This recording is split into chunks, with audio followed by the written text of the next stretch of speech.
제가 갖고 있는 성경으로 신약성경 85쪽 마가복음 16장 14절에서 20절까지의 말씀입니다.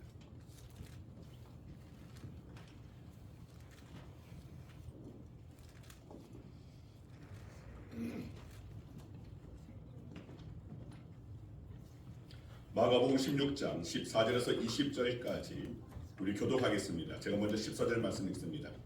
그 후에 11 제자가 음식 먹을 때에 예수께서 그들에게 나타나사 그들의 믿음 없는 것과 마음이 완악한 것을 꾸짖으시니 이는 자기가 살아난 것을 본 자들의 말을 믿지 아니함일러라.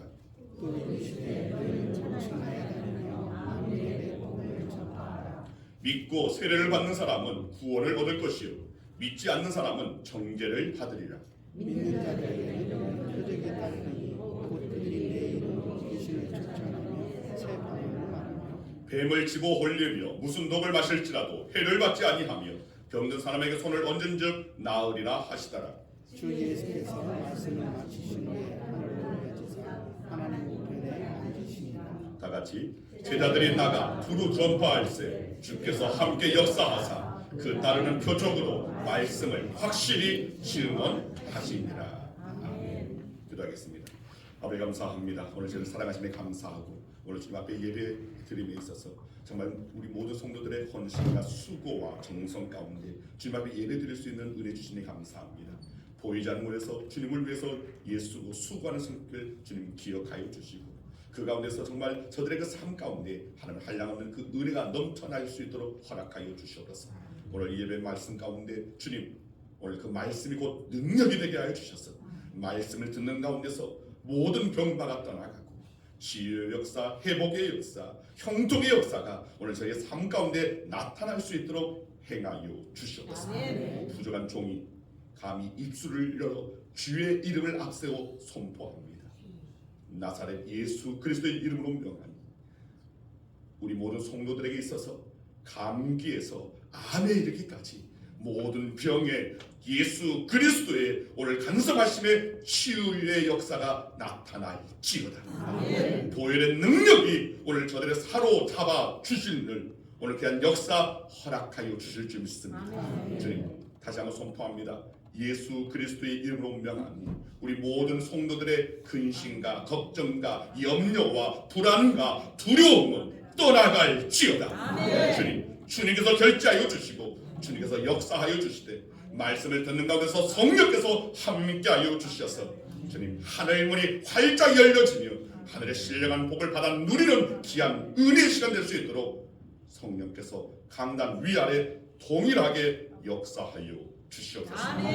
예수 그리스도의 이름으로 기도드리옵나이다. 아멘. 할렐루야. 아멘. 할렐루야. 아멘. 네, 좋습니다. 제가 지금 이 감기 몸살이 약간 이렇게 들어가지고 이 냉기가 확 몸에 이렇게 들어오는 부분이 있는데 그런데 그 가운데서 또 이렇게 강간 가운데서 또 말씀을 전하다 보면 그 가운데서 모든 것을 잊게 됩니다. 또는 저는 여러분들이 또 말씀을 듣는 가운데서 세상의 모든 시름과 걱정과 염려 다 잊어버렸으면 좋겠습니다. 다 흘려보내기를 소망합니다. 그리고 다 흘려보낸 그 자리에 하나님의 역사하심이 남기를 소망합니다. 아멘. 여러분 세상을 다 근심과 염려 흘려보낼 때에 여러분 정신도 여러분의 영혼도 흘러가서는 안 됩니다. 여러분들은 그저 악한 것, 더러운 것, 추한 것, 근심, 걱정, 염려, 불안, 두려움 다 흘려보내서 비어진 가운데서 하나님의 은혜를 담을 수 있는 은혜의 시간 될 수 있도록 이 시간 정신 차리고 주님 내게 말씀하시옵소서. 내가 그 말씀 가운데 주의 능력 안에 서기를 원합니다. 아멘. 오늘 내게 주의 은혜를 허락하여 주시옵소서. 내가 내 믿음의 그릇에 준비하여서 그 그릇에 가득 넘치도록 받겠습니다. 아멘. 오늘 이런 사모함이 오늘 여러분들이 말씀을 듣는 자세가 되어야 할 줄 믿습니다. 아멘. 자, 오늘 함께 나눌 말씀의 제목은 순종이 곧 믿음입니다 라는 거로 정했습니다. 그러니까 순종 믿고로 믿음이다. 자, 따라하시길 바랍니다. 순종이 곧 믿음이다. 순종이 곧 믿음이다. 순종이 곧 믿음이다. 순종이 곧 믿음이다.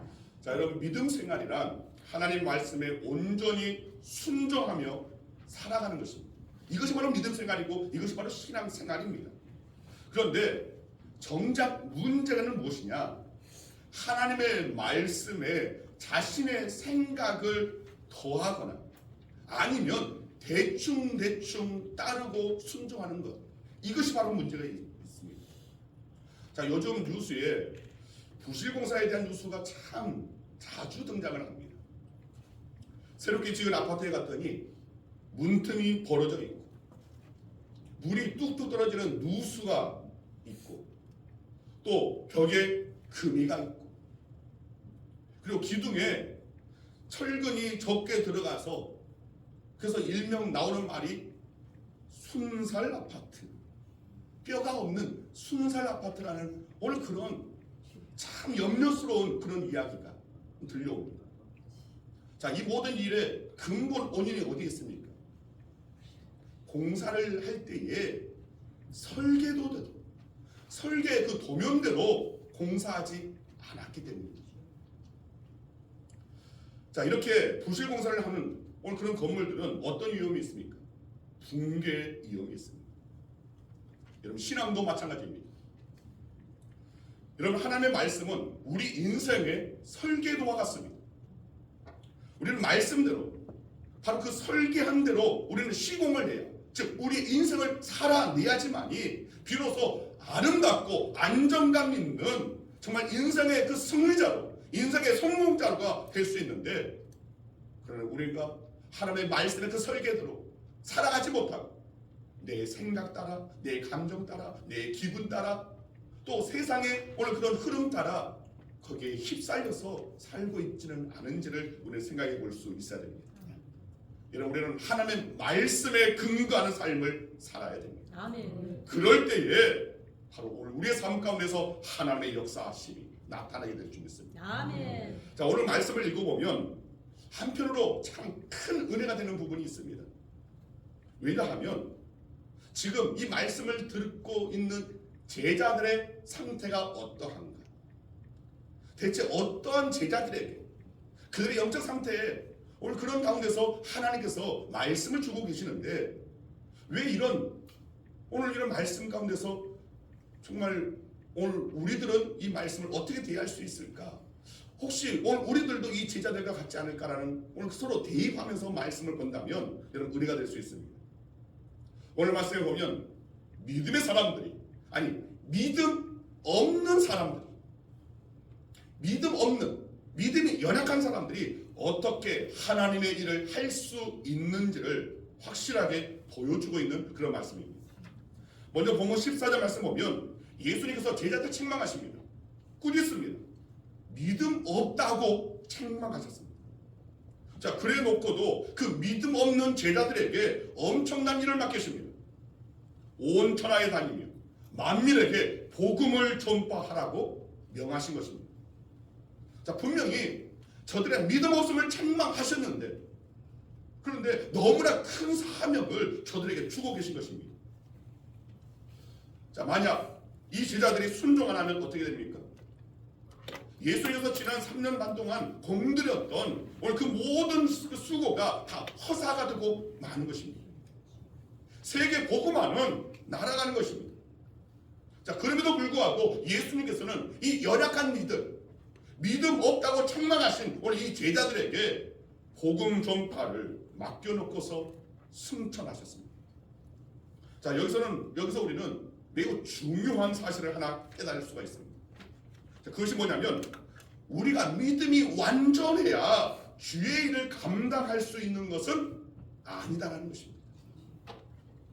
지금 이 자리에 서 있는 저를 비롯한 여러분 모두가 사실은 나는 완전한 믿음을 소유했다라고 말할 수 있는 자가 대체 어디에 있겠습니까?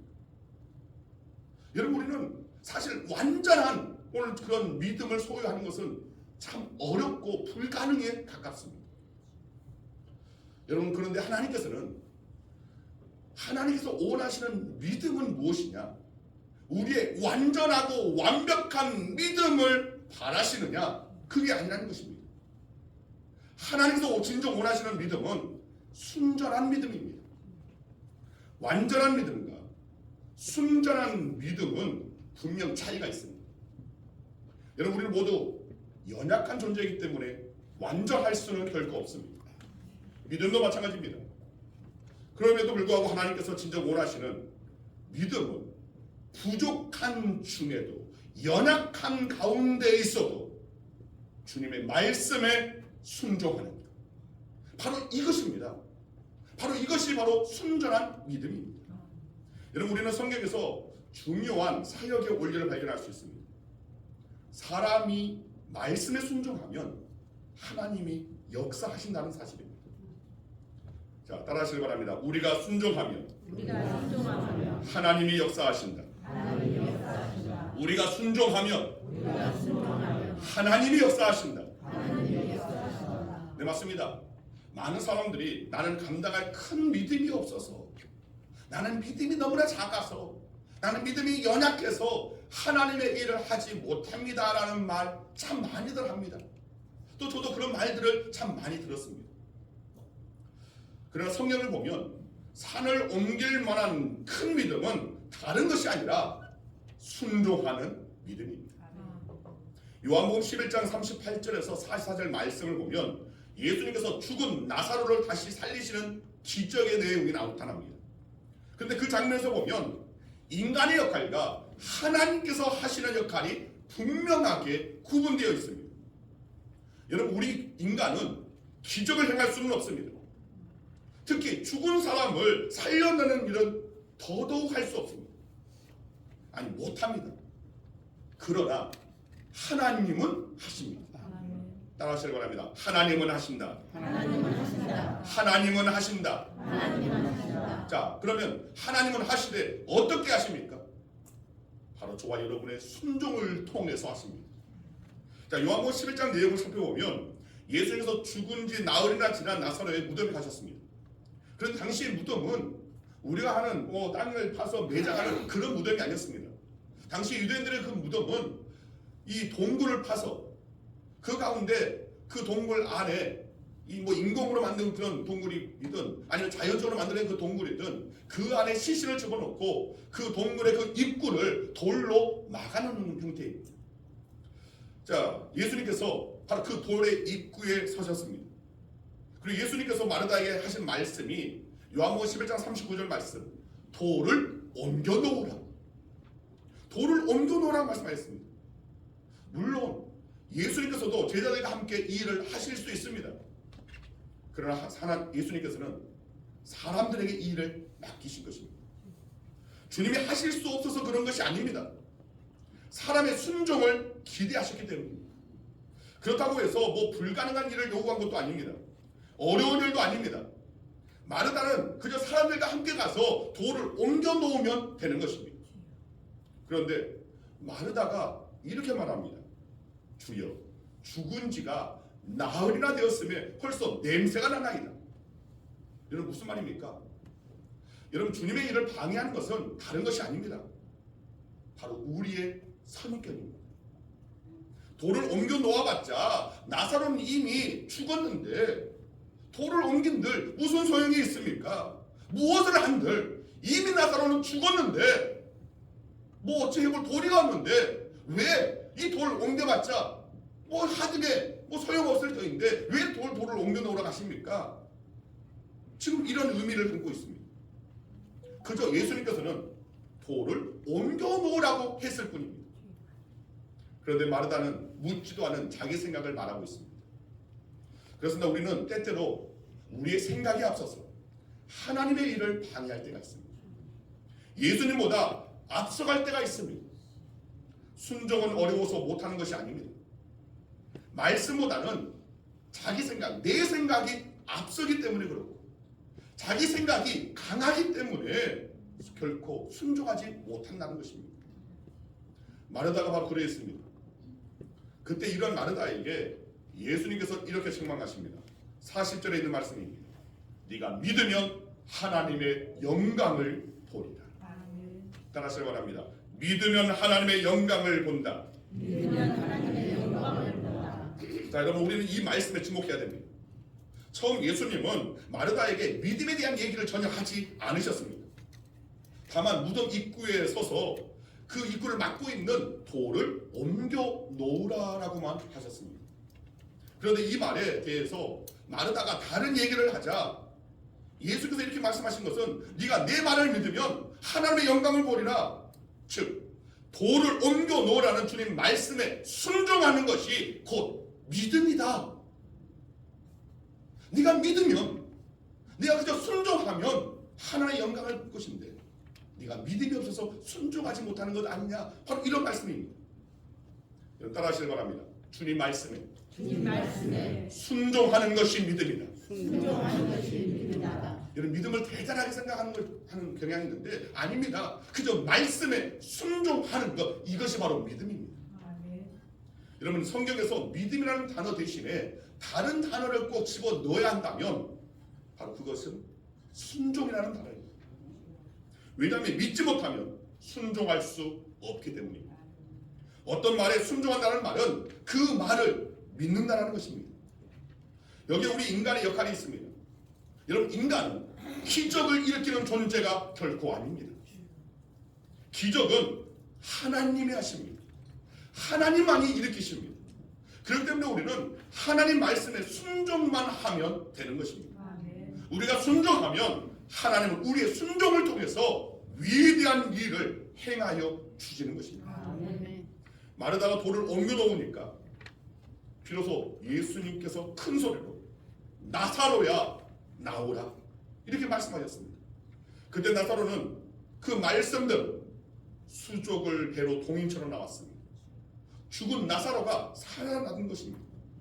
자, 이처럼 죽은 나사로를 살리는 데는 우리의 특별한 믿음이 요구된 것이 아니라는 것입니다. 우리의 엄청난 믿음이 필요한 것이 아니었습니다.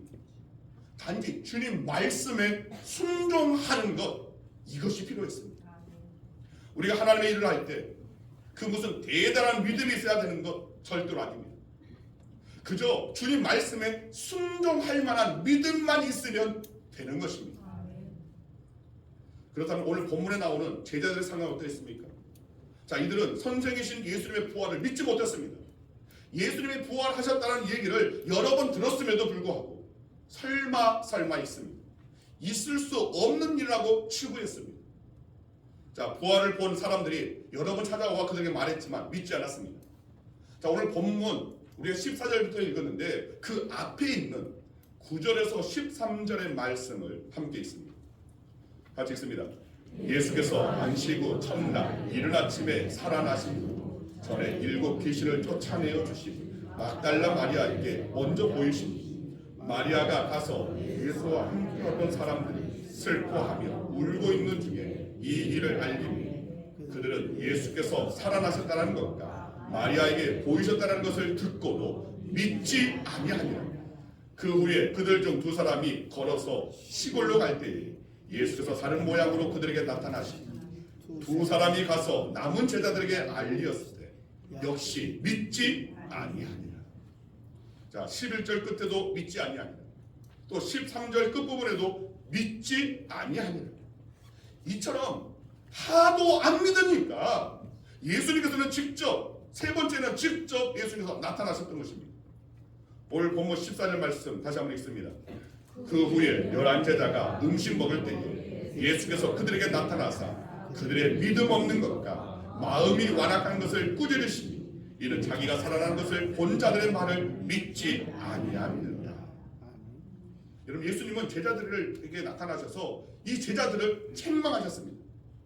그들의 믿음 없는 것을 책망하셨고 그들의 그 마음의 완악함, 곧 저들의 마음이 굳어있는, 딱딱이 굳어있는 것을 책망하셨습니다. 그런데 이런 믿음 없는 제자들에게 예수님은 세계 열방을 돌아다니면서 만민에게 복음을 전하라고 그렇게 말씀하신 겁니다.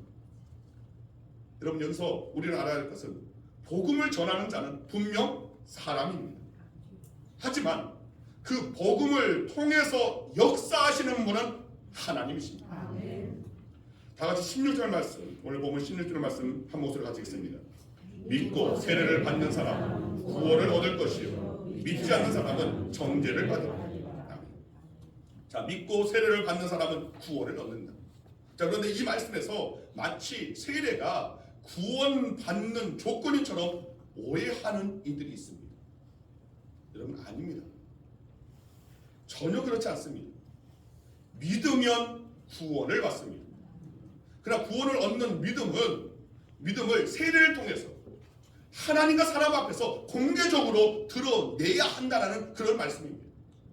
세례 안 받았다고 구원 못 받는 것은 아니지만 구원받은 사람들은 세상 가운데 그리스도인으로 존재하고 그리스도인의 삶을 살아야 한다는 것을 말씀하고 있는 것입니다. 자, 여하튼 분명한 사실은 구원을 행하거나 또 정죄를 하는 것은 하나님께서 하시는 일입니다. 우리는 다만 복음을 전할 뿐입니다. 오늘 본문 17절과 18절까지는 이에 대한 약속입니다. 순종하는 자들에게 주시는 약속의 메시지라고 할 수 있습니다. 자, 먼저 17절 말씀을 보면 이렇게 시작합니다. 믿는 자들에게. 자, 따라서 이 말씀은 이미 믿는 자들을 대상으로 주신 것입니다. 우리의 믿음을 위해 주신 말씀이 아니라 즉 전도를 위해 주신 말씀입니다. 예수님을 믿고 나가서 전도하는 자들에게 그 전도함에 오늘 뒷받침하는 그 증거들을 약속하신 것입니다. 사람들은 그저 입으로만 믿으십시오 하면 믿으려 하지 않습니다. 때로는 하나님의 살아계심을 똑똑히 보여주어야지만이 오늘 믿는 이들이 참 많다는 겁니다. 오늘 본문에서는 전도자들이 순종하며 이런 일들이 벌어진다고 분명히 약속하고 있습니다. 자, 첫째, 예수의 이름으로 귀신을 쫓아냅니다. 과거 예수님의 제자들은 전도하러 왔다가 이 일을 이미 경험해 본 적이 있습니다. 누가복음 10장 17절 말씀 같이 읽습니다. 70인이 기뻐하며 돌아와 이르되 주여 주의 이름이면 귀신들도 우리에게 항복하더이다. 주의 이름이면 이 70명의 그 제자들, 그들이 예수님의 말씀 따라서 복음을 전하는 주님의 그 가르침을 이제 전달하는 오늘 그 사명을 감당했을 때에 그들은 능력 없었지만 그들이 전한 이름으로 말미암아 귀신들도 항복하고 떠나갔다는 것입니다.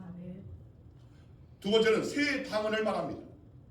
사도행전 2장을 보면 오순절날 성령이 임하자 오늘 그곳에 모이는 제자들과 일단의 그 믿는 사람들 전체 120명의 오늘 그런 이들이 방언을 하기 시작했습니다. 그랬더니 예루살렘에 와 있던 수많은 사람들이 각각 자기 나라 말로 이 전해지는 하나님의 말씀을 듣고 놀랐습니다. 이것도 역시 전도를 위한 방언입니다. 언어가 막혀서 전도하는데 장애가 되지 않도록 하나님께서 역사하셨다는 것입니다. 자, 셋째, 뱀을 집어 올린다고 했습니다. 뱀을 집어 올린다는 것은 뱀으로 표현되는 사탄 마귀의 모든 유혹과 그 미혹을 제압하는 권세를 갖는다는 말입니다. 그리고 네 번째, 무슨 독을 마실지라도 해를 받지 않는다고 했습니다. 전도자에게는 상황에 따라 이런 능력도 행하여 주시겠다는 것입니다. 마지막 다섯째, 병든 사람에게 손을 얹은 즉 나으리라 라고 했습니다. 자, 예수님은 병고침을 통해서 전도의 그 중요한 도구로 사용하셨던 오늘 그런 분이십니다. 자, 여기에서 이 다섯 번째 너무나 중요합니다. 여러분, 우리 주변에 안 믿는 사람 중에 병든 사람 분명히 있습니다. 우리는 가서 기도해 주어야 합니다. 기도한다고 다 고침 받는 것은 아니지만 분명 어떤 사람들은 하나님의 치유를 경험하게 됩니다. 그리고 그것이 계기가 되어서 신앙을 갖습니다. 여러분, 성경은 분명히 병든 사람에게 손을 얹은 즉 나으니라 라고 했습니다. 그렇기 때문에 우리는 가서 병든 사람에게 손을 얹어야 합니다. 손을 얹는 것은 사람의 일입니다. 그리고 고치는 것은 하나님의 하시는 일입니다. 그렇습니다. 사람의 순종하면 하나님께서 역사하신다라는 약속입니다. 만약 하나님께서 가서 병든 자를 고치라라고 했다면 누가 하겠습니까? 못 고치면 세상 말로 쪽팔리는데 그렇지 않습니까? 아니, 못 고치면 이거 정말 부끄러운 일 아닙니까? 창피한 일이 아닙니까? 어떻게 누가 가서 할 수 있겠습니까? 그러면 아무도 못합니다. 순종할 수 없습니다. 그러나 하나님은 가서 병든 자를 고치라라고 말씀하지 않으셨습니다. 가서 고치라라고 말씀하지 않고 그저 병든 사람에게 손을 얹으라, 여기까지만 말씀하셨습니다. 나머지는 하나님께서 하실 일입니다. 하시든 안 하시든 그것은 그 주권은 하나님께 있다는 것입니다. 단지 우리는 우리가 해야 할 일, 그 일을 하기만 하면 된다는 것입니다. 순종만 하면 된다는 것입니다. 여러분, 하나님의 능력은 순종하는 자에게서 나오게 되어 있습니다. 하나님 저와 여러분의 순종을 통해서 하나님께서는 일하시는 것을 여러분 믿으시길 바랍니다. 이제 본문 19절 말씀 함께 있습니다. 주 예수께서 말씀을 마치신 후에, 자, 예수님께서는 하늘로 올라가십니다. 믿음 없는 제자들에게 온 천하에 다니며 만민에게 복음을 전파하라. 너희가 그렇게 하면 나도 이렇게 해 주겠노라. 이렇게 하나님께서 역사하실 것이다 약속하시고는 제자들이 보는 앞에서 승천하셨습니다. 자, 이제 남은 것은 이 제자들이 순종하고 안 하고는 이 제자들의 몫입니다. 자, 그렇다면 이 제자들 어떻게 했습니까? 자, 20절 말씀 함께 있습니다. 제자들이 나가 두루 전파할세 주께서 함께 역사하사 그 나르는 표적으로 말씀을 확실히 증언하시니라. 여러분, 이 부분이 참으로 중요합니다. 제자들은 많이 부족한 척에도, 믿음이 열악함에도, 믿음이 없다고 책망받았음에도 그들은 주님의 말씀에 순종했더니 어떤 역사가 일어났습니까? 주님께서 함께 역사해 주셨습니다. 기사와 기적, 즉 기적이 나타났습니다. 여기서 우리는 만약이라는 것을 한번 생각해 볼 수 있습니다. 만약 이 20절에 제자들이 나가서 순종하지 않았다면, 복음을 전하지 않았다면 어떻게 되었을까? 아마도 이렇게 기록되었을 겁니다. 그리고는 아무 일도 없었다. 혹시 우리의 삶에 기적이 나타나지 않는 것, 하나님께서 우리 기도에 응답하지 않는 것, 하나님의 그 살아계심을 경험하지 못하는 것, 주의 영광이 나타내 그렇게 기대하고 그렇게 소망함에도 불구하고 내 삶의 연장에 하나님의 영광이 나타나지 않는 것, 그저 아무 일도 없었다라는 그 결과가 우리의 삶의 결과라면 우리는 한번 생각해 볼 수 있다는 것입니다.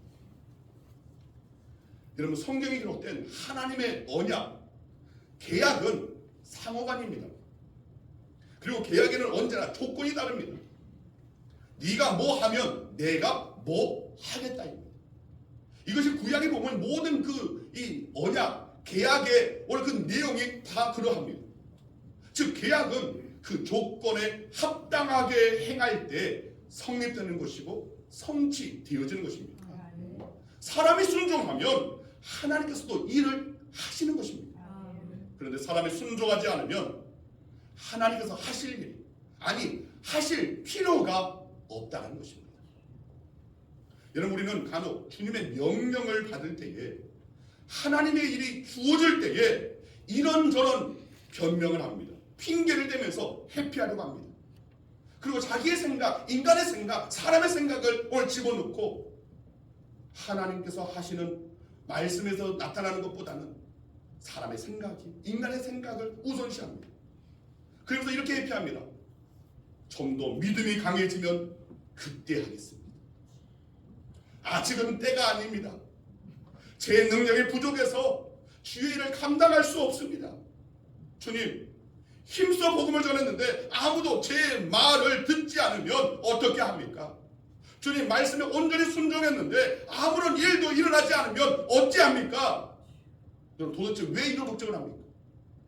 우리는 주님 말씀에 순종하기만 하면 되는 것입니다. 순종하기만 하면 그 다음부터는 주님께서 하실 영역입니다. 주님께서 하실 그 영역까지 우리가 침범해서는 안 됩니다. 그저 우리가 해야 할 일을 하는 것입니다. 오늘 우리가 해야 할 일을 할 때에 그때 비로소 하나님께서 하실 일을 하신다는 것입니다. 그렇기 때문에 저와 여러분이 여러분이 갖고 있는 진짜 문제, 근원적인 문제가 무엇이냐? 우리가 흔히 말하는 믿음이 적어서요, 연약해서요, 능력이 부족해서요? 아닙니다. 우리의 능력이 부족해서가 아닙니다. 우리의 믿음이 연약해서가 아닙니다. 하나님의 말씀에 순종하지 않는 것. 바로 이것이 문제입니다. 맞습니다. 순종할 만한 믿음이 있으면 이 세상에 못할 것이 없습니다. 어차피 내가 못할 그 일은 하나님께서 하실 것이기 때문입니다. 그런데 반드시 짚고 넘어가야 할 것은 믿음으로 반응하는 그것이 행동까지 이르러야 진짜 순종이라는 사실입니다. 말로만 하는 것 순종이 아닙니다. 하나님의 말씀에 대해서 많은 지식을 갖고 있는 것, 이것이 믿음이 아닙니다. 말로만 하는 것은 불순종입니다. 말을 했으면 행동까지 가야 진짜 순종인 것입니다. 여러분, 우리는 우리의 믿음의 그 영적인 그 근원의 문제가 무엇인지를 제대로 파악해야지만이 비로소 우리의 믿음의 성장을 하는 것이고 그 가운데서 하나님의 뜻을 행할 수 있는 것입니다. 그런데 우리가 우리 근본적인 영적인 문제가 무엇인지를 많은 이들은 모른다는 겁니다. 그저 믿음 없어서요, 내가 능력이 부족해서요, 이걸 가지고 변명하고 회피하면 아닙니다. 하나님의 말씀에 순종하지 못하는 것, 이것이 문제의 근원입니다. 여러분, 지금 이 순간에도 주님께서는 저와 여러분의 믿음을 보고 싶다고 말씀하십니다. 네 믿음을 보고 싶구나, 너의 믿음이 어떠한지 보고 싶구나 말씀하십니다. 이러한 때에 여러분은 과연 어떻게 하시겠습니까? 아직도 믿음 부족하다고 능력 부족만 탓하고 그냥 그대로 있으시겠습니까? 과거 초대교회 시절 사도들과 동행하시면서 표적과 기사, 이적을 행하셨던 성령님은 지금도 우리와 함께 일하고 싶어 하십니다. 이제 우리가 해야 할 일은 주님 말씀에 온전히 순종하는 것뿐입니다. 우리가 주님 말씀에 온전히 순종할 때 초대교회의 능력은 나타나고 초대교회에 나타났던 놀라운 그 기적들은 오늘날에도 분명히 나타날 줄 믿습니다. 저와 여러분의 순종을 통해서 분명 나타나게 될 것입니다. 예수께서 부활 승천하시면서 살아가는 제자들에게 주신 마지막 명령이 무엇입니까? 오늘 본문 15절 말씀, 너희는 온 천하에 다니며 만민에게 복음을 전파하라. 여러분, 우리의 믿음은 턱없이 부족하지만 복음을 전파하는 것은 주님께서 저와 여러분에게 맡기신, 오늘 주께서 친히 정말 원하시는 일입니다. 그렇다면 우리는 그 말씀에, 그 뜻에 순종해야 합니다. 자, 금년 7월 첫주 맥주감사절이면서 우리 양원교회 창립 기념주일입니다. 자, 이 날을 전도 축제의 날로 정하려고 합니다. 아직 6개월이나 남았지만, 6개월 남았는데 목사님 벌써 이야기하십니까? 이유가 있습니다. 이렇게 일찍 말씀드리는 것은 우리 모두 순종할 마음 준비를 하자라는 것입니다. 준비 없이 하면서 결국은 핑계대고 변명하는 오늘 우리들이 아니라, 이제 더 이상 핑계하지 않고 변명하지 않고 그저 그 말씀에 순종하며 주께서 바라시는 열매를 준비하면서 정말 주님의 그 말씀대로 행하며 이르기까지 오늘 저와 여러분들이 예수고 수고했으면 하는 바람입니다. 여러분, 모든 성도들이 한 명도 빠짐없이 그날에 한 영혼 이상씩 모두가 다 이곳에 데리고 온다. 거기까지가 우리가 순종할 일입니다. 그리고 그 이유는 하나님께서 하실 일입니다. 그저 하나님께서 하시는 일, 그것은 우리의 영역이 아닙니다. 우리가 해야 할 일, 거기까지만 우리가 순종해보자는 겁니다. 근데 거기까지 순종도 안 하면서 왜 하나님께서는 교회에 부흥을 이렇게 일으키지 않으시나? 왜 하나님께서는 오늘 우리를 이렇게 연약한 가운데 내버려 두시나? 왜 하나님께서는 우리의 기도에 응답하지 않으시나? 기적을 바라고 소망, 하나님의 역사하심을 바라면서도 우리는 여전히 우리의 순종하지 않는 우리의 근원적인 문제를 들여다보지 못하고 있다는 것입니다. 여러분, 이번에 저와 여러분 모두가 우리가 해야 할 순종 하기를 소망합니다. 적어도 한 사람이 한 영혼이라도 오늘 이곳에 데리고 와서 그 일에 순종하여서 하나님께서 행하시는 일을 한번 지켜보자라는 것입니다. 하나님께서 어떻게 하시는지. 여러분, 주의 영광이 여러분 삶 가운데 나타나기를 원한다면, 여러분의 가정에, 여러분의 삶에, 여러분의 직장 사업장에, 여러분의 일터에, 여러분의 자녀의 삶에, 여러분 바라고 소망하는 그 모든 일들에 하나님의 도우심의 역사, 놀라운 하나님의 증량할 수 없는 큰 일의 역사, 셀 수 없는 귀한 일을 행하시는 하나님의 나타나시는 그 역사, 주의 영광을 보기로 원한다면 우리는 순종에 이르는 오늘 이것이 우리에게 필요한 줄 믿습니다. 이 믿음을 소유하고 바로 이 믿음이 순종을 행하는 이 믿음이 바로 순전한 믿음입니다. 작년 10월에 11월에 이 순전한 믿음이라는 주제로 여러 말씀을 드렸지만 정말 우리가 그저 믿음만 바라보면서 우리 믿음의 기준이 어디 있는지 이런 것을 분명히 우리는 파악할 수 있어야 됩니다. 하나님가 판단하시는 오늘 그 믿음, 그것은 다른 것이 아닙니다. 순종에 이르는 믿음입니다. 금년 한 해 우리 양원교회가 주님의 말씀에 순종하여서 정말 복음의 열매를 맺는 교회, 아니 열매를 맺게 하여 주시는 하나님의 영광을, 하나님의 일하시는 역사를 저와 여러분 모두가 보기를 소망합니다. 그래서 이것을 보고 경험하여서 주변의 모든 이들에게 하나님께서 우리 교회에 이렇게 행하셨노라고, 내 삶에 이렇게 행하셨노라고, 그저 나는 작은 일에 순종했을 뿐인데 그 순종에 따라 하나님의 그 언약이, 하나님께서 맺어준 그 계약이, 하나님께서 일하신다는 그 말씀이 그대로 이루어졌노라고, 내가 주의 영광을 보았노라고 당당하게 간증할 수 있는 저와 이런 모두가 되어지기를 간절히 주의 이름으로 축원드립니다.